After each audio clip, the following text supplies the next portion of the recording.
साथियों नमस्कार, मैं प्रमोद कुमार आपका स्वागत करता हूं एक और नई वीडियो में। किसान भाइयों, आप जो ये कृषि यंत्र देख रहे हो इसको सब सोलर कहते हैं। कुछ किसान भाई इसको चीजलर के नाम से भी जानते हैं। किसान भाइयों, आज मैं आपको इस सब सोलर के फायदे बताऊंगा कि ये क्यों खेतों में चलाना आवश्यक है, और साथ में आपको ये भी बताऊंगा कि किन खेतों में ये सब सोलर नहीं चलाना चाहिए। क्योंकि किसान भाइयों, कुछ फसल ऐसी हैं अगर उनकी बुवाई उस खेत में की जाए जिस खेत में आपने सब सोलर चलाया है तो आपको नुकसान भी हो सकता है। तो किसान भाइयों, पहले आपको बताऊंगा कि सब सोलर चलाने के कितने सारे फ़ायदे हैं, क्यों खेतों में सब सोलर चलाना आवश्यक हो गया है, और साथ में आपको ये भी बताऊंगा कि सब सोलर किस प्रकार से खेत में चलाना चाहिए जिससे हमको उसके पूरे फ़ायदे मिल सकें।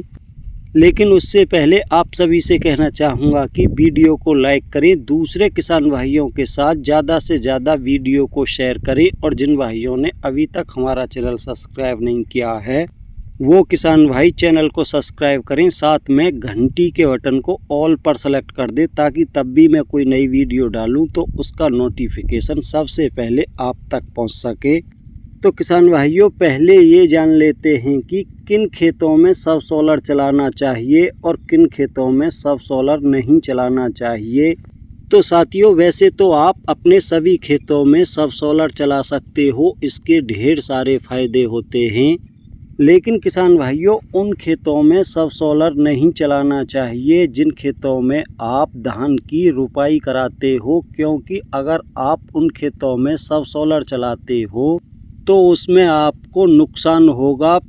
और किसान भाइयों, उसमें आपको दो नुकसान होने वाले हैं। पहला नुकसान ये, जब आप अपने उस खेत में धान की रुपाई करने से पहले पानी भर के रोटावेटर चलाते हो तो किसान भाइयों, उसमें आपका कोई भी ट्रैक्टर हो, चाहे 4x4 हो या 2 व्हील ड्राइव हो, वो ट्रैक्टर उस खेत में बुरी तरह से फंस जाएगा। इसलिए किसान भाइयों, आपको जिन खेतों में धान की खेती करनी है उन खेतों में सब सोलर को नहीं चलाना। दूसरा किसान भाइयों, उन खेतों में आपको ये भी दिक्कत होगी कि उन खेतों की पानी सोखने की क्षमता बहुत अधिक हो जाएगी, जिसके कारण आपके धान की फसल अच्छी पैदावार नहीं देगी। तो किसान भाइयों, जिन खेतों में आप धान की रुपाई करते हो उन खेतों में सब सोलर को बिल्कुल भी नहीं चलाना है। हाँ, उन खेतों में आप उस समय चला सकते हो जब धान से पहली फसल आप जो भी अपने खेतों में उगाते हो उस समय पर चला सकते हो। जैसे कि बहुत सारे किसान भाई धान काटने के बाद अपने खेतों में गेहूं की या दूसरी किसी फसल की बुवाई करते हैं, तो वो किसान भाई धान की फसल कटने के बाद अपने खेतों में सब सोलर चला सकते हैं, उससे उन्हें बेनिफिट मिलेगा। लेकिन धान की फसल लगाने से पहले सब सोलर को नहीं चलाना चाहिए। अब जान लेते हैं किसान भाइयों, और किन खेतों में सब सोलर चला सकते हो जिससे आपको ढेरों फायदे मिलेंगे। तो किसान भाइयों, बाकी आप उन सभी खेतों में सब सोलर चला सकते हो जिनमें आप धान की रुपाई नहीं करते, चाहे आप उनमें कोई भी फसल उगाते हो। लेकिन किसान भाइयों, ये जानना भी आवश्यक है कि उन खेतों में किस समय पर सब सोलर चलाना चाहिए और किस समय पर सब सोलर नहीं चलाना चाहिए। क्योंकि किसान भाइयों, ये जानना भी अति आवश्यक है, अन्यथा आपको खेत में सब सोलर चलाने के बाद कुछ समस्याओं का सामना भी करना पड़ सकता है। तो किसान भाइयों, सब सोलर चलाने का सबसे सही समय वो होता है जब आप अपने खेत की पलेवा करते हो। उससे पहले आपको अपने खेत में सब सोलर चला देना चाहिए।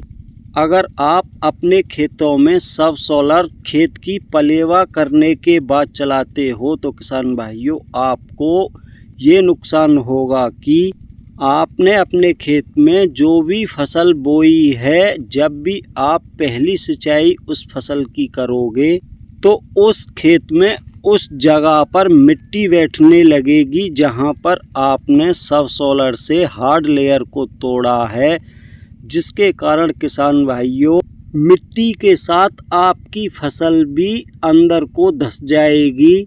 उदाहरण के लिए मान के चलो, अगर आपने पलेवा करने के बाद अपने खेत में सबसॉइलर चलाया है और उस खेत में आपने गन्ने की बुवाई कर दी और जब आप अपने गन्ने की पहली सिंचाई करोगे तो किसान भाइयों आपके गन्ने की पोरियां ज़मीन में और अंदर धंसने लगेंगी, क्योंकि किसान भाइयों जहां पर भी सबसॉइलर की फारियां चलती हैं वो अंदर तक बहुत गहराई लेकर चलती हैं, जिसके कारण सिंचाई करने के बाद वो मिट्टी वहां से नीचे को बैठती है, धंसती है, जिस कारण आपकी फसल भी उस जगह पर नीचे को धंसेगी।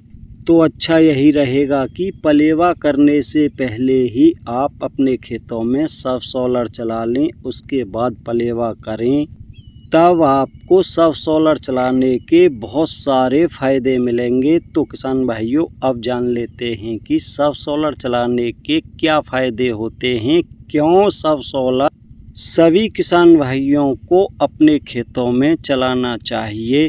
तो किसान भाइयों ये तो आप सभी भली प्रकार से जानते हो कि रोटावेटर चलने के बाद खेत में एक बहुत हार्ड लेयर बन जाती है और उस हार्ड लेयर को कल्टीवेटर या हैरों द्वारा तोड़ना असंभव है। उसके लिए सबसॉइलर चलाना चाहिए, जिससे आपके खेत में जो सालों से हार्ड लेयर बनती आ रही है उसको तोड़ा जाए। उसे तोड़ने से सबसे बड़ा फ़ायदा तो ये होता है कि हमारे खेतों में सिंचाई करने के बाद जो काफ़ी समय तक पानी भरा रहता है वो समस्या पूरी प्रकार से समाप्त हो जाएगी, क्योंकि किसी भी फसल में अधिक दिनों तक पानी भरा रहने के कारण सभी फसलों की जड़ सड़ने और गलने लग जाती हैं, जिसके कारण सभी फसलों की जड़ों में फंगस जनित रोग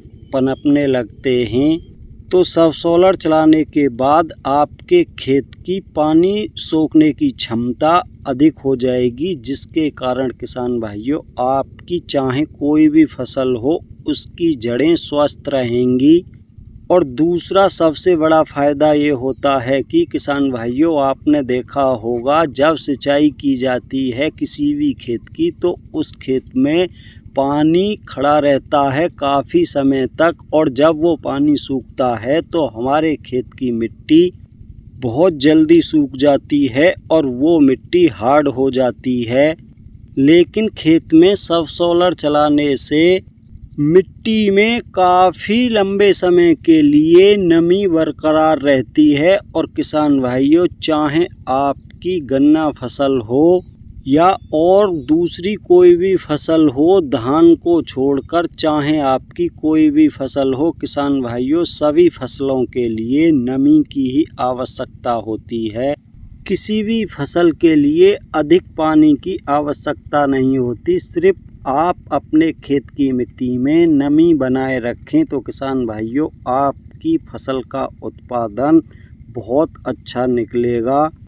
किसान भाइयों यहाँ पर मैं आपसे ये भी कहना चाहूँगा कि अधिकांश किसान भाइयों ने ये सोच रखा है कि गन्ने की फसल अधिक पानी की फसल है, लेकिन किसान भाइयों गन्ने की फसल को अधिक पानी की आवश्यकता नहीं है। आवश्यकता है तो गन्ने की फसल को सिर्फ नमी की आवश्यकता है। आप अपने खेत में नमी बनाए रखें तो किसान भाइयों आपके गन्ने की फसल में फंगस जनित रोगों का प्रकोप भी कम होगा। साथ में गन्ने की फसल में लगने वाला कंसुआ रोग भी किसान भाइयों आपकी फसल में बहुत ही कम देखने को मिलेगा। इसका भी एक सीधा सा संबंध खेत में अधिक समय के लिए अधिक मात्रा में पानी भरा रहना है।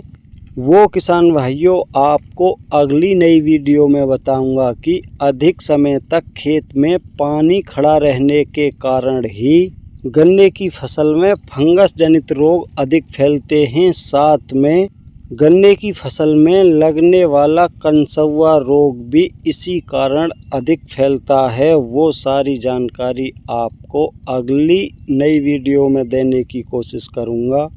तो किसान भाइयों अब जान लेते हैं कि पलेवा करने से पहले इसको खेत में किस प्रकार से चलाएं जिससे आपको पूरा फ़ायदा मिले। तो किसान भाइयों पहले तो आपके पास एक ऐसा ट्रैक्टर होना चाहिए जो आपके सबसॉइलर को आसानी से 2 से 2.5 फुट तक की गहराई से चला सके। उसके लिए आपके पास लगभग 35 से 40 HP का ट्रैक्टर होना चाहिए। 35 से 40 HP का ट्रैक्टर बहुत ही आसानी से सिंगल टाइन सबसॉइलर को खींच लेगा। अगर आप हमारे जैसा डबल टाइन का सबसॉइलर खरीद के लाते हो तो किसान भाइयों उसके लिए आपके पास लगभग 50 से 60 HP का 4x4 ट्रैक्टर होना आवश्यक है। क्योंकि किसान भाइयों अगर आप अपने खेतों में सबसॉइलर चलाते हो और उससे 2 से 2.5 फुट तक की गहराई नहीं लेते तो सबसॉइलर चलाने का कोई भी फ़ायदा नहीं है। आप जो हमारे खेत में देख पा रहे हो किसान भाइयों हम अपने इस खेत में सबसॉइलर से लगभग 2.5 से 2.25 फुट की गहराई ले रहे हैं। अब जान लेते हैं किसान भाइयों आपको खेत में सबसॉइलर चलाना किस प्रकार से है। किसान भाइयों हमारा तो ये गन्ने का खेत है, ट्रेंच विधि गन्ने का है। इसमें हमने रेटून मैनेजर चला रखा है, तब हम अपने इस खेत में सबसॉइलर चला रहे हैं। लेकिन किसान भाइयों आपको अपने खेतों में पलेवा करने से पहले सबसॉइलर चलाना है या आपके पास भी ट्रेंच विधि का ऐसा गन्ना है तो आप अपने खेत में रेटून मैनेजर चलाने से पहले या रेटून मैनेजर चलाने के बाद ऐसे चला सकते हो। लेकिन अगर आपका खाली खेत है, आप उसमें किसी भी फसल की बुवाई से पहले पलेवा करने जा रहे हो तो किसान भाइयों उसमें आपको 4 से 5 फुट की दूरी पर सबसॉइलर चलाना है। पहले आपको खेत में लंबाई के हिसाब से सबसॉइलर चलाना है और फिर उसके बाद आपको 4-5 फुट की दूरी पर ही अपने खेत में तिरछा सबसॉइलर चलाना है।